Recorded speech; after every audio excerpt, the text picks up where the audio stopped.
Vamos con la última hora de los lesionados del Real Madrid de baloncesto. Arrancamos.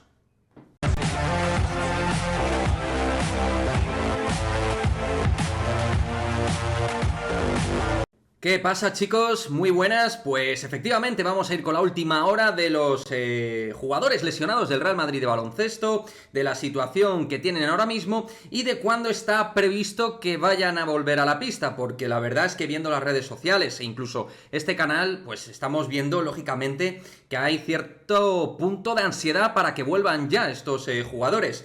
Y digamos que los pronósticos o los plazos que se han demarcado con cada uno de ellos, pues claramente hay puntos de diferencia evidentes. Así que nada, vamos con ello. A lo mejor algunos ya tenéis esta información. Yo intenté ayer hacer vídeo al respecto, pero no pude, así que lo voy a hacer hoy.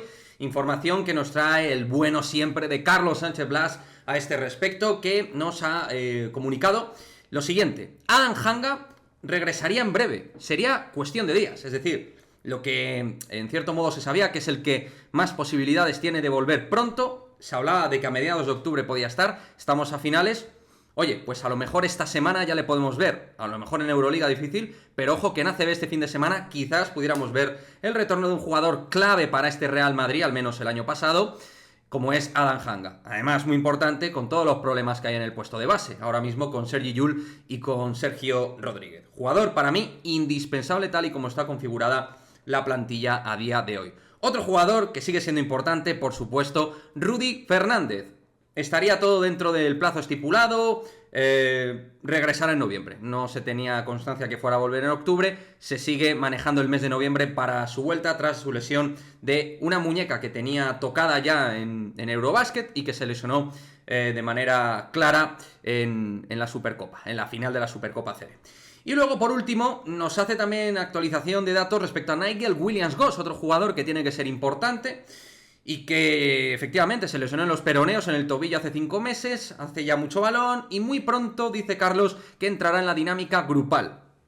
Importante, Nigel Williams-Goss que vuelva y vaya cogiendo ritmo, todo lo que sea sumar al puesto de base, Nigel Williams-Goss y Adam Hanga tienen que dar cosas y soluciones, cada uno a su nivel, soluciones para los sergios, que yo no estoy diciendo que no deban jugar, pero obviamente Sergio Llull, en particular, como base, no debería tener minutos, teniendo en cuenta que estarían el Chacho, Hanga y el propio Nigel Williams-Goss, que creo que deberían ser los tres bases, porque el cuarto, que debería ser para mí, dentro del orden este de rotación de la plantilla del Real Madrid, que es Carlos Alocén, parece que todavía le queda tiempo, tras esa grave lesión de rodilla. Alocén todavía tiene tiempo hasta que vuelva. También lo comentó dentro de su canal de Twitter. O sea que, así está la situación respecto a estos jugadores, en particular estos tres. Lo de Alocén todavía queda un largo recorrido.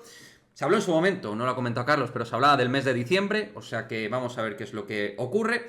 Pero Adam Hanga es el que tiene posibilidades de volver ya esta semana, que para mí de los tres obviamente sería el más importante, porque te aporta muchísima defensa, puede jugar en el puesto de base, fue base titular muchos momentos de la temporada pasada. Nigel Williams-Goss también tendría que ser un poco el segundo base del Real Madrid, con Sergio Rodríguez y tal, darnos cosas a nivel defensivo, también en ataque. Y Rudy Fernández, que por supuesto en defensa te va a seguir sumando una barbaridad esta misma temporada, y que, pues lo dicho, volvería en noviembre en principio, y en este mes de octubre no hay opciones de que vuelva. Querría vuestro comentario al respecto de cómo veis la situación de los lesionados, cuál consideráis que es más importante que vuelva de estos tres, qué pensáis con que al final no se vaya a fichar un base, porque Carlos también dijo en su propia cuenta de Twitter, dentro de las conversaciones y las preguntas de la gente, dijo que no tenía constancia de que se vaya a fichar un base. En fin, me gustaría vuestra opinión como siempre y nos vemos en el próximo vídeo.